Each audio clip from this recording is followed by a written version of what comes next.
Hello, everybody. Welcome to another episode of the Visto Show. It is Friday. If you're watching this after the fact, it might not be Friday. But right now, when I'm recording this, and this is important because when we're talking about immigration news and updates, it's important that you know what day I'm talking about it, because things may have changed since then. So that's usually why I give the date at the beginning of every episode, because for those of you tuning in live, well, it doesn't matter because you know what day it is. And thank you very much for tuning in live. But for those of you who are watching this after the fact, perhaps on YouTube or some other platform, then it's important that you know when it was recorded because stuff could have changed since then. So anyways, today is Friday, July the 19th, 2024. How the heck are you? We got an interesting episode of the Visto Show for you today. If you are tuning in live on LinkedIn, please feel free to say hello in the chat. Drop me a hello, thumbs up, let me know how your day is going, all that fun stuff. Now on my end, as you may be able to see from the screen right now, it is a shorter agenda day, partially because there hasn't been too much craziness on the Canadian immigration front, but also because there's been so much express entry activity that I wanted to spend a few extra minutes diving into said express entry activities so we can share opinions on it, try to make sense of it, do, God knows what else. Now, one thing I quickly want to mention is at the end, similar to the last Visto show, we are going to be taking live questions for our custom-built Canadian immigration AI chatbot. So if you do have any questions about Canadian immigration, please feel free to throw them in the comments, and we will be throwing them into the Visto Copilot at the end of the show, unless it's more of a question for me, in which case I might just answer the question. Ola says, good morning, Josh. Thanks for the updates. Hey, Ola, thank you very much for tuning in. Hope your day is going well. If you do have any questions, please feel free to throw them in the chat. Or if you're just tuning in, just put me on in the background as you grind through the Friday afternoon. Well, thank you for supporting and making it part of your Friday activities. So anyways, let's jump the heck into the news. I'm going to share my screen here, and we're going to talk about the biggest topic of July in Canadian immigration, none other than our good friend, express entry. 1 second. Oh, nothing like a good sip of water. Okay, let me refresh the page, because we've had so many freaking draws this month that I'm worried that there's going to be a new draw in the middle of this recording. Now, for those of you who want to follow along, I am putting a link to this page that I'm on in the comments. It'll be in the description below if you're watching on YouTube as well. And we're just going to take a look at what's happened in express entry over the last, more so in the last month. But I quickly want to point out, it's been a relatively quiet year for express entry, right? Nothing too crazy. If we look at, February was okay. They did about 5 draws. One was for 7,000, but none of them too big. March, they did 4 draws. They invited about, 5,000-6,000 people. April, relatively standard, another 6,000-7,000 people. May was then very quiet, right? They only did 2 draws in May, one through PNP, one through CEC, and you can see for about, 3,000 a pop, so 6,000 total. And then June was even quieter.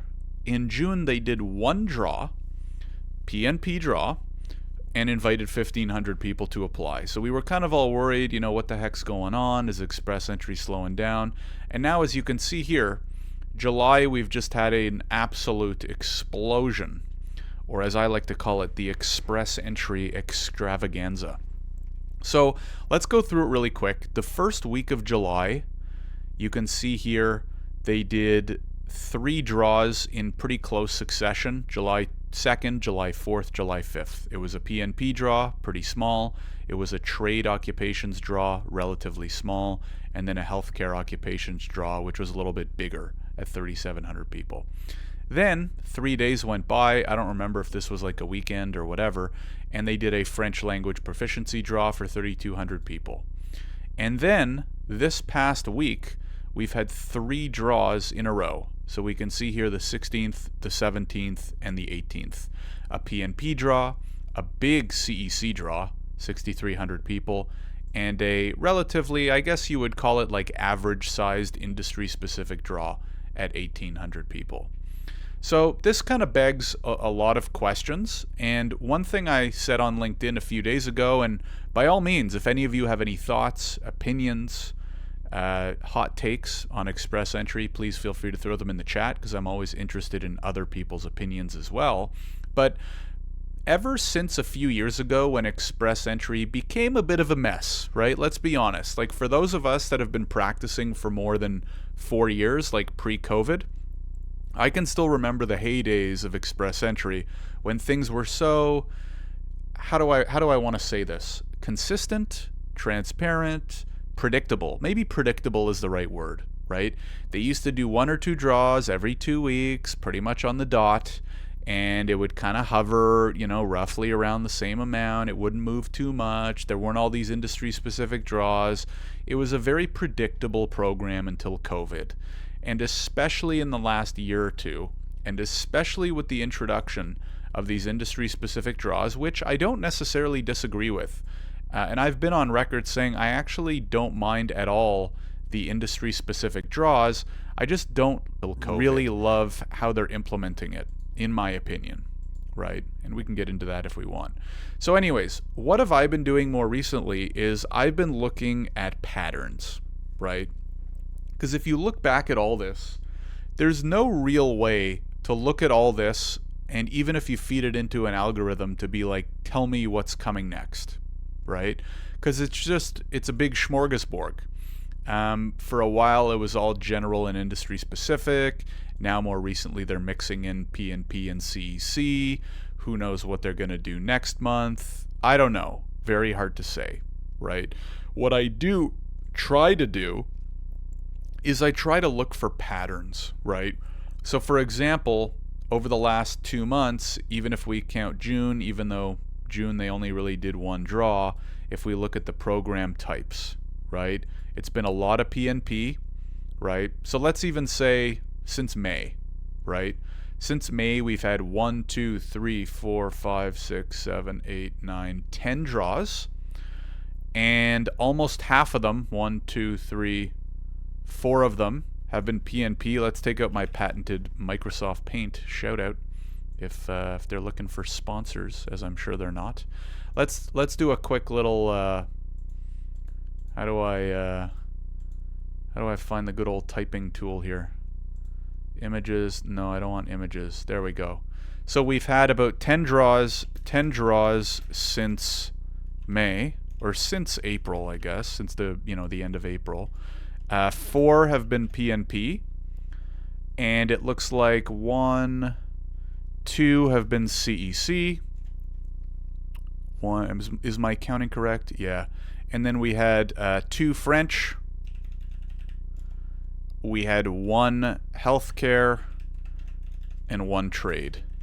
Does that equal 10? 4, 6, 8, 10. Yeah. So basically what we're kind of seeing here, can you guys see that? I think you can see that on my screen. What we're kind of seeing here is, IRCC, it looks like maybe settling into, if we can try and guess. The problem is I've guessed at these patterns before, and then every 3 months they change, right? So for example, May and June and early July, it looked like they were kind of going into a PNP CEC theme. But now, since more of July has happened, it looks like they are still preferring PNP and CEC, and also starting to mix in a little bit of the industry-specific draws. Now, I have a few thoughts. Number one is, I don't think, and let me know if you guys agree or disagree, I am not personally that surprised that they're prioritizing PNP and CEC. And the reason for this is largely because, and I've talked about this in recent episodes of the Visto show, which I would recommend going back and watching if you'd want to be caught up. All of the previous episodes, actually, number one, they remain on LinkedIn, but they're also all on our YouTube channel as well. And maybe I'll just link to that in case you do want to go back and see previous Visto shows, because I've gone in, pretty in-depth into detail on, the numbers, temporary residents versus PRs, what I think's going to happen, blah, blah, blah.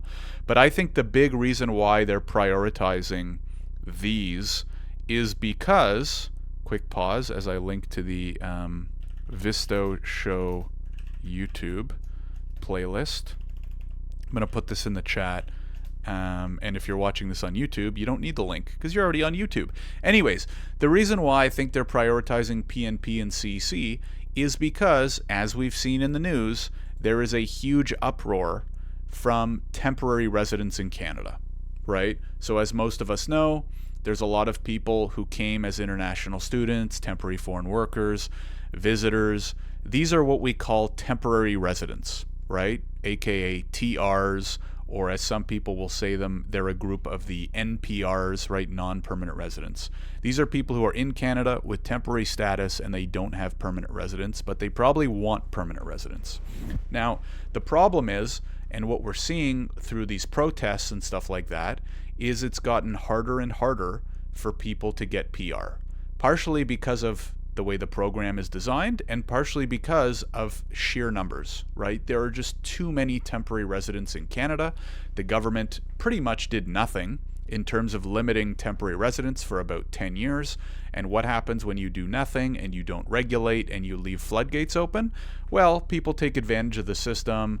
They scam, they do what they got to do. They're happy. Schools are making money, agents are making money, recruiters are making money. Everyone's making money until they're not, right?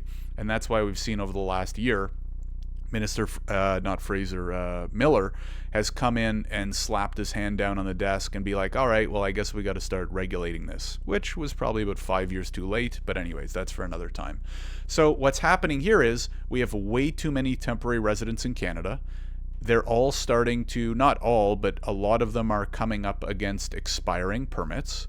And what happens? If your permit's coming to expiration, you either need to find a way to extend it or get permanent residence or potentially leave, right?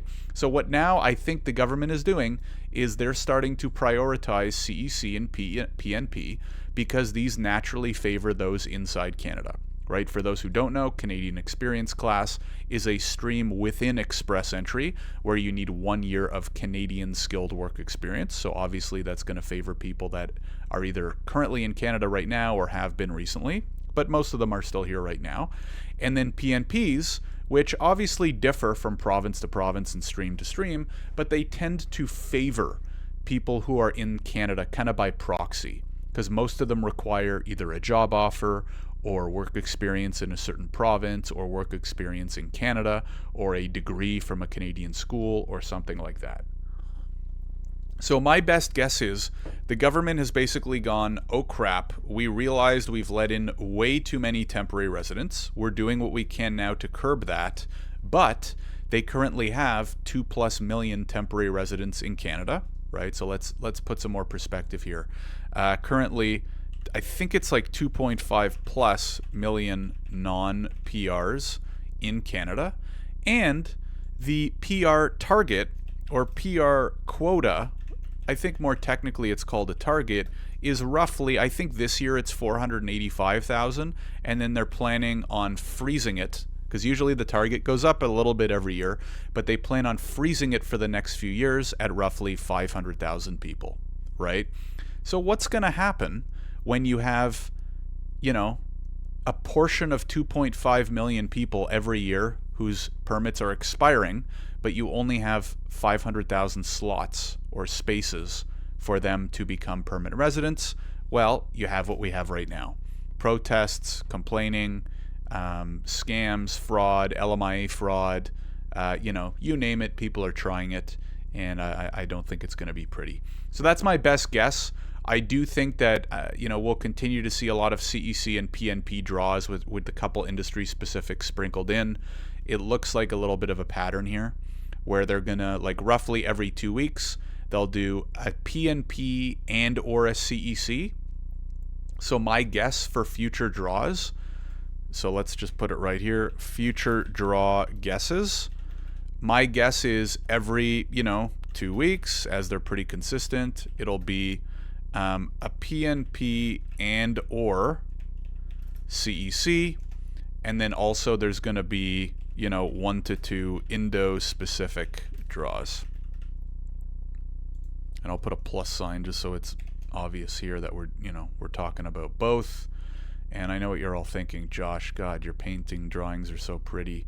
Can we see more of them? And I don't know. So anyways, I'll quickly leave it at that. Let me know what you guys think. Do you agree? Do you disagree? Any other opinions? I'll leave this image here for a few minutes, right? I think what we're going to see over the next few weeks or few months is going to be every 2 weeks, we'll see a PNP and or a CHC draw, and then we'll probably have 1 to 2 industry-specific draws. And usually they kind of cycle through, but from what we've seen previously, they've actually been they've been doing French-specific draws more than others, right? So there's 6 industry-specific categories: French-speaking, healthcare, trades, trucking. What are the other ones? What did I do? French, healthcare, trades, trucking, agriculture, and there's one more. Oh, STEM. So those are the 6. But from what we've seen over the last year or since the industry-specific draws were started, they've certainly been doing more French language than the others, right? So expect a lot of French language proficiency draws. If you got no other option, you might want to go learn French, because that might be your best chance, as crazy as it sounds. And that's it. So anyways, I'm going to put a pin in it there for Express Entry. Let me know if you guys have any thoughts, opinions, anything like that, and we will move on to the next topic. So for the next topic, I am going to, number 1, take a sip of water, because that's my favorite thing to do when segueing between topics. And we are going to talk about the most recent big feature that we've built into Visto that is kind of changing the way a lot of our clients are practicing through their immigration law firms, right? So for most of you who don't know, or for some of you who, oh, hold on, we have a question here. Olha says, what about French language proficiency? What's that? Just in brief, thanks. So Olha, the French language proficiency draw, well, let me take it a step further. I'll quickly show you, again, on this same link. Can you get there from this page? No, I don't think you can get there from this page.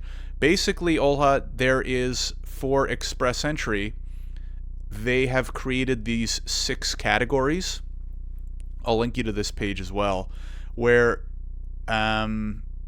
if you meet, so you need an Express Entry profile, and then you have to be eligible under one of these 6 categories in order to get an invitation, right? So for example, if they do a French language proficiency draw, you have to be eligible under that.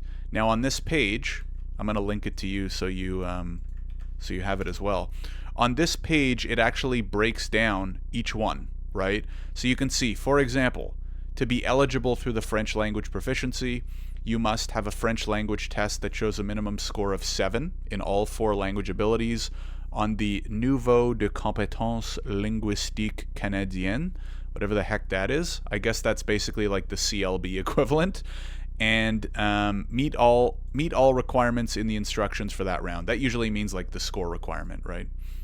Yeah, just the score requirement. So basically, to be eligible for the French language proficiency, you need to have taken a French language exam with a minimum score here. Just to show you, because most of the other ones are pretty much the same, it's basically work experience, right? So for example, under healthcare, you've within the past 3 years, at least 6 months of full-time continuous work experience in a single occupation listed in the table below in Canada or abroad, right? So then you can see there's an extensive list here of 35 knock codes, and it's pretty similar for everything else. So for STEM, in the last 3 years, 6 months of full-time work experience in one of these 24 knocks. These are obviously STEM related, and then there's the same thing for trades, transport, and agriculture. So definitely something you want to be aware of if you're advising clients, because if you don't have a high Express Entry score, and if you're not having any luck through PNPs, then you might want to look into whether these would be a good fit or not. All right, so hopefully that's helpful. Over to the document generation. So what we do, number one, is Many of you know this, but Visto is an immigration platform that we've built for Canadian immigration firms. So we help firms prep applications, research, prep documents, all that kind of stuff. And our big release from last week, which our firms are really happy with, is our document generation and management. So for example, most immigration firms might spend a decent amount of time on retainers, cover letters, submission letters. Maybe if you're doing litigation type work, refugee type work, you're drafting a lot of different documents. And so what we've done is made it really easy to, number one, draft the document as a template, and then number two, to to generate them for each of your clients. So the two biggest examples might be a retainer, right? So now with Visto, all you have to do is click a few buttons or copy paste, and you can build out your template right in Visto, including all the variables that you might want. So your firm letterhead, the date, client name, whatever you want in your retainer, right? You can obviously format it, blah, blah, blah, client email, signatures, etc., etc. And you basically set it once, and then whenever you're ready, you jump over into your clients and you just click on retainer, and you pick on the retainer that you'd like. So hey, I'd like my, where'd it go? Express entry retainer, and you click a button and it'll generate it for that client. And then you can obviously send it for e-signature with one more click, right? So I can see here's my law firm letterhead. It's pulled all of the important information from my client, and you can see there's a signature at the bottom from me, and if I click a button, I can now send it to my client for e-sign, and obviously I get a notification once they've e-signed it. Similarly, and maybe even more popular, is the cover letter, right? Because some of these documents can take a while to prep, right? So for example, I'm submitting a lot of express entry applications, and it might take me a while to write a cover letter for each client. Well, in this case, I can again upload or use AI to draft a cover letter template once. I can drag and drop all the variables. I can have my footer, I can have my header, I can have my info and contact info, and create it once. And then when I'm creating applications in Visto, because this is kind of what we do best, right? We help you prepare and submit applications for your client. All you have to do is click a couple buttons here, right? Draft document, select my client. I'm going to select my template, express entry cover letter, and it's going to draft that cover letter with my template for that client, right? So you can see here I have my letterhead, I have my client's info, and it's signed by me at the bottom. I can edit it for this client, I can generate it, all that kind of stuff. So we've been pretty excited about this because number one, as a lawyer myself, I remember how much time I used to have to spend on each of these documents. Even if I was already using something like DocuSign, right, the time it takes to open up my Google Doc, make a copy paste my client info, download it, upload it to HelloSign, copy paste their email, blah, blah, blah, right? And then obviously same thing for the cover letter. And so any way we can kind of save our clients time is really what we're focused on most. So we're very excited about this feature, and so far we've gotten really good feedback from the law firms that have put it into place. So with that out of the way, last couple quick items. Number one, Canadian Immigration Pros podcast. If you haven't already, let me pull this up. Definitely make sure that you're listening or watching to the Canadian Immigration Pros podcast. I'll put a link to it here. But basically, some weeks are busier than others, but usually a couple times a month, a new episode goes live. And this is a podcast where I am interviewing and chatting with other Canadian immigration professionals, kind of like the name. So I've had a wide variety of immigration lawyers, consultants, firm owners, firm staff, and everybody in between. So definitely check it out. I will link to it in the chat on LinkedIn, and it will be there will be a link to it at the bottom in the YouTube description. You can watch the episodes on YouTube, or you can listen on your favorite, podcast platform as well. We have a pretty wide mix of topics and guests, right? So we have guests talking about temporary foreign workers, LMIA fraud, JRs. This episode just went live today talking about AIP, the Atlantic Immigration Program. But almost everything you can kind of think of. State of immigration, challenges for international students, immigration landscape in general. So I would highly recommend that you check these out. Pretty good episode on LMIA fraud, on the international student cap, all that kind of stuff. So definitely check them out, especially if you like Canadian immigration and staying up to date on like hot topics and hot tips and stuff like that. The last thing I wanted to do, if there are any, was to go through our AI Copilot. So the other thing that we've been working on very closely here is we have actually built a custom chatbot that is trained exclusively on Canadian government information, right? So many of you might be familiar with ChatGPT, right? Chatbots like that. The problems with those are, number one, you don't really know where the information's coming from. And number two, so it could be from a blog, could be from a forum, who knows what. And number two, it could be outdated or not from a good source, right? So what we've done is we've built a custom database, custom algorithm only using Canadian government information. And what you, your team, your staff can do is just start typing questions into the Copilot, and it will spit out answers with links to the government website. So it could be basic question about fees. It could be more complex questions about, inadmissibility issues and client situations. And the chatbot will spit out answers. And again, as I mentioned, links to the government website. We've also recently added in PNPs as well. So you can actually ask it questions about every province from BC through Ontario. So Ontario, Saskatchewan, Manitoba, Alberta, and BC. And you can ask questions, for clients or for your situation or whatever you need to know. And the chatbot will, again, spit out answers. It'll link to those government websites that it's referring to so that you can go double check that the information is accurate and reliable. And then, of course, you also have a source, right, which is important. So if there's any curiosity about how that works, or if you have any questions for it, by all means, let me know. I'm always happy to throw it in and see how it goes. So that, I think, is going to be it for me today. Like I said at the beginning, not the longest episode because there wasn't a ton of new news and kind of stuff happening in Canadian immigration, except for express entry, which was nuts, right? Because there was, I think, the 7th draw of the month was yesterday, and at this rate I wouldn't even be surprised if there was another draw today. But I don't know, usually they don't do more than like 3 in 1 week, so I would be surprised if there is one today, but wouldn't be the craziest we've seen. So anyways, that's it for me. Thank you again to everybody who tuned in, especially if you tuned in live on LinkedIn. If you're watching this on YouTube, a like, a subscribe, a comment always helps, and or make sure to follow on LinkedIn, because then next time you can join in live as well.